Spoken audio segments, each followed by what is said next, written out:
नमस्ते। तेरो टाउको नमस्ते।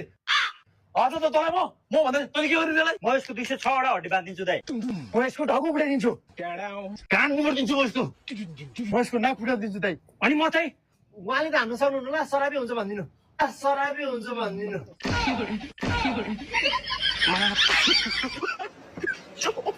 साले तैँले हामीलाई चान्चुने मान्छे सोचेको? यो एरियाको 100 नम्बरमा पनि डोणोमा पनि 100 नम्बरमा पनि डोणोमा पनि तैँले मेरो बहिनीलाई मन पराउन तेरो हैसियत के छ? तेरो नाम ठेगाना के हो, हैसियत के हो, खानदान के हो? उठ, तेरो हैसियत के हो? मेरो बहिनीलाई जिस्काउने, खुट्टा ढोकेर माफी माग्नुपर्छ तैँले। कुरो बुझिस्? कमाइ कति छ? मेरो बहिनीको फाउन्डेसन किन्ने पैसा पुग्छ? दाइ खासै पैसा त कमाउँदिनँ, महिनाको त्यस्तै 10-12 लाख कमाउँछु। युकेको पिआर होल्डर हो। PR holder?